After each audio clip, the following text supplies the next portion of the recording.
sesuatu terjadi. Ku percaya semua untuk kebaikanku. Bila nanti telah tiba waktumu, ku percaya kuasa-Mu memulihkan hidupku. Waktu Tuhan pasti yang terbaik, walau kadang tak mudah dimengerti. Lewati cobaan, ku tetap percaya waktu Tuhan pasti yang terbaik.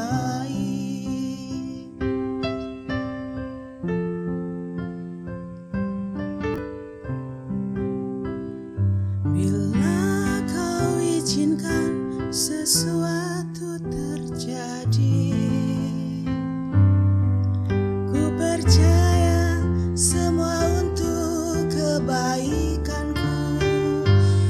Bila nanti telah tiba waktumu, ku percaya kuasa-Mu memulihkan hidupku.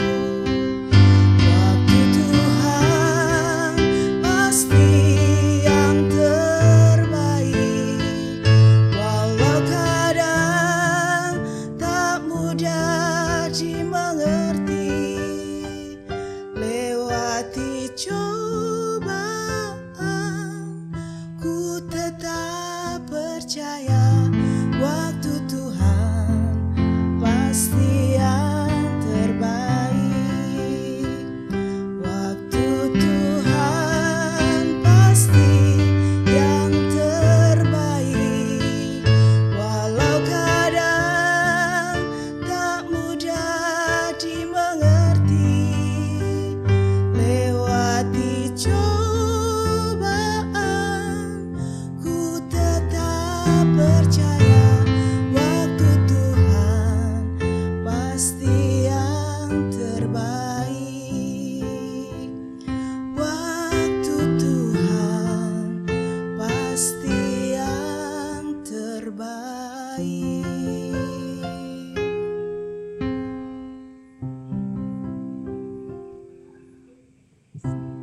Selamat berjumpa kembali Bapak Ibu Saudara dalam Cahaya Kasih GKJ Prambanan. Hari ini kita akan bersama-sama merenungkan dari Injil menurut Yohanes 15 ayat 9 sampai 11. Saya akan bacakan demikian. Seperti Bapa telah mengasihi aku, demikianlah juga aku telah mengasihi kamu. Tinggallah di dalam kasih-Ku itu.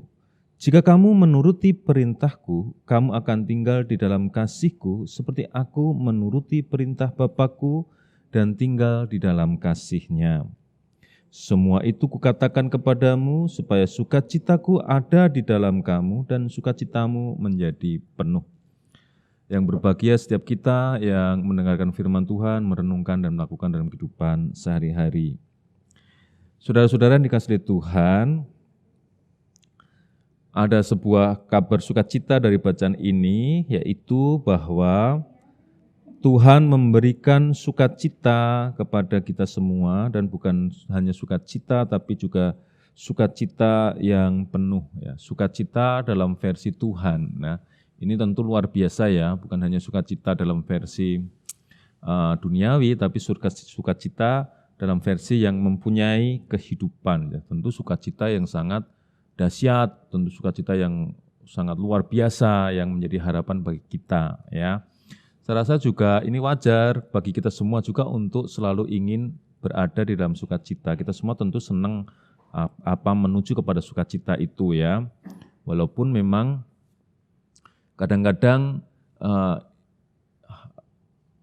pemikiran kita atau apa yang kita pandang sebagai sebuah sukacita atau harapan tentang sukacita itu kadang-kadang juga hanya halusinasi saja dan bukan sesuatu yang akan kita dapatkan ya. Tapi walaupun begitu banyak orang tetap berusaha untuk memenuhi sebuah kekosongan dalam kehidupannya, yaitu kepenuhan sukacita ya.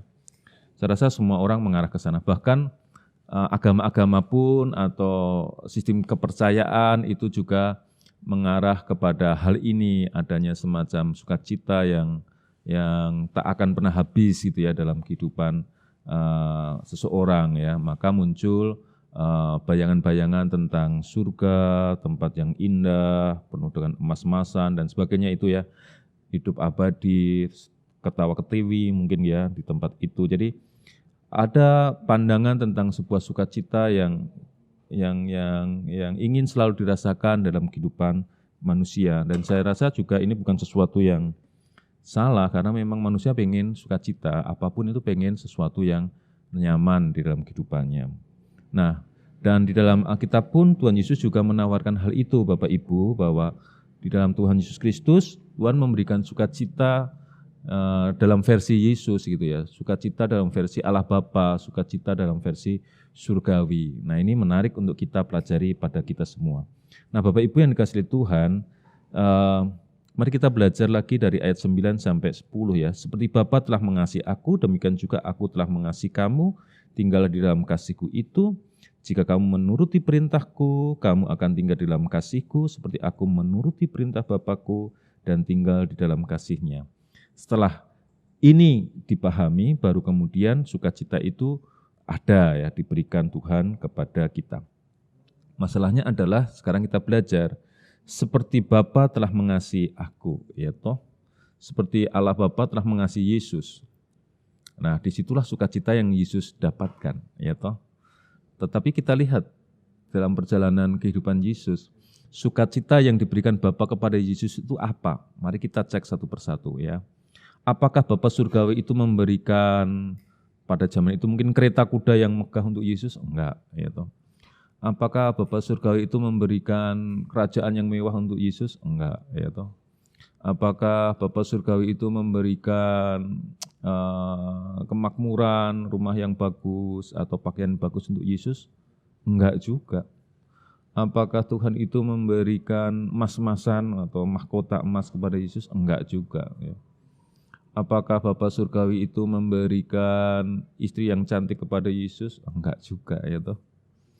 Jadi rupanya kasih Bapa kepada Yesus itu bukan dalam hal seperti itu, ya. Jadi kasih Bapa kepada Yesus itu bukan pada hal-hal yang di permukaan rupanya ya, tapi kasih Bapa kepada Yesus adalah penerimaan Allah Bapa kepada Yesus. Sama seperti peristiwa ketika Yesus dibaptis, toh ketika Yesus dibaptis itu dikatakan bahwa ada pernyataan bahwa inilah anakku yang kukasihi, kepadanya lah aku berkenan, ya toh.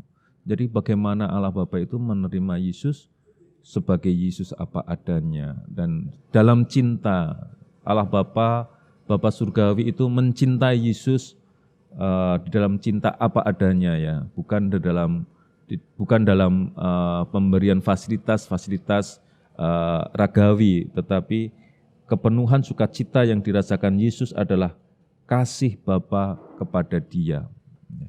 Jadi kasih Bapa kepada Dia diwujudkan dalam apa? Dalam kepercayaan Allah Bapa mempercayakan jalan keselamatan bagi dunia ini. Jadi pemandatan dari Allah Bapa kepada Yesus itulah fasilitas yang didapatkan Yesus sebagai bentuk kasih Bapa kepada dirinya. Nah, dari sini kita belajar Bapak Ibu yang dikasihi Tuhan tentang sukacita itu. Karena banyak orang mencari sukacita dalam halusinasi yang tidak tepat ya. Kalau kita mau mendapatkan sukacita seperti yang didapatkan Yesus Kristus atau sukacita surgawi, menurut saya kita harus belajar pada bacaan ini, yaitu bagaimana Bapa telah mengasihi Yesus, yaitu ketika Yesus dipercaya untuk membawa kabar sukacita kerajaan surga bagi dunia ya. Bukan dalam pemenuhan fasilitas-fasilitas yang tidak begitu penting sebagai ornamen dalam kehidupan kita, tetapi dalam penerimaan Allah Bapa kepada Yesus dan juga kepercayaan yang diberikan Allah Bapa kepada Yesus untuk membawa berita surgawi bagi seluruh dunia, yaitu untuk mengasihi dunia. Dan itulah fasilitas yang diberikan Allah Bapa kepada Tuhan Yesus Kristus. Nah, kalau kita mau mendapatkan sukacitanya Yesus, ya kita harus mau pada hal ini kita harus mau dikasihi oleh Sang Pencipta, sama seperti Sang Pencipta telah mengasihi Yesus gitu. Jadi kalau kita mau dikasihi oleh Sang Pencipta, sama seperti Sang Pencipta telah mengasihi Yesus, itu artinya kita harus menyadari bahwa kita sudah diterima Tuhan nih, apa adanya, dosa kita diampuni, dan yang kedua kita diberi mandat, kita diberi tugas untuk membawa sukacita ini pada orang lain, dan itulah fasilitas yang telah kita terima. Dan fasilitas itu tidak terbatasi atau tidak direduksi atau tidak dihalang-halangi oleh fasilitas-fasilitas material. Jadi Bapak Ibu yang dikasihi Tuhan, ketika kita mau menerima fasilitas dari Allah Bapa, maka perkataan pada ayat 11 menjadi nyata, yaitu bahwa supaya sukacitaku ada di dalam kamu dan sukacitamu menjadi penuh. Ya. Jadi kalau kita mau penuh sukacita kita dalam Yesus, ya kita menerima sebagai orang-orang yang telah dicintai oleh Tuhan. Dan kemudian yang kedua kita mau menerima mandat dari Sang Pencipta untuk mengasihi ciptaan yang lain, gitu ya. Dan pada titik inilah sukacita kita akan menjadi penuh.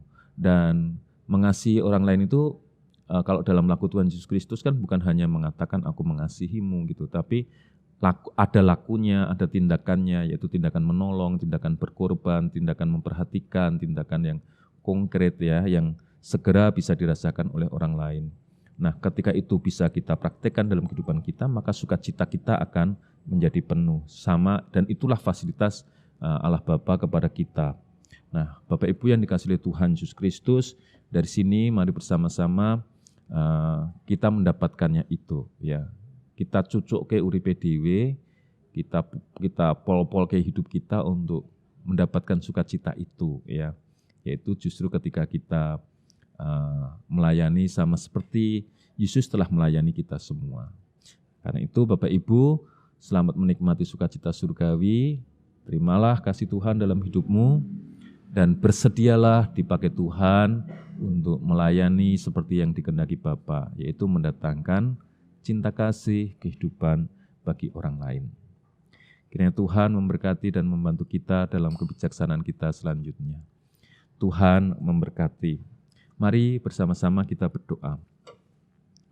Tuhan, kami berterima kasih hari ini kami memahami bagaimana Engkau telah mengasihi Yesus, dan ajari pula kami untuk menerima kasih yang Engkau telah berikan kepada Tuhan Yesus Kristus itu dalam hidup kami. Seperti Tuhan Yesus Kristus telah mengasihi kami, ajari kami juga untuk mengasihi seluruh ciptaan-Mu, dan biarlah dalam proses kami mengasihi itu, kami juga dapat merasakan sukacita cinta kasih yang indah itu sepanjang hidup kami. Dan kami bersyukur kepadamu Tuhan dalam Yesus Kristus, Engkau telah menunjukkan jalan sukacita yang Tuhan kehendaki. Terima kasih Tuhan, dan bantu kami untuk mengejar hal yang baik, yang seturut dengan kehendak-Mu, dan melepaskan banyak hal yang sia-sia di dalam kehidupan kami. Terima kasih Tuhan Yesus Kristus, kasih kami kepadamu. Amin.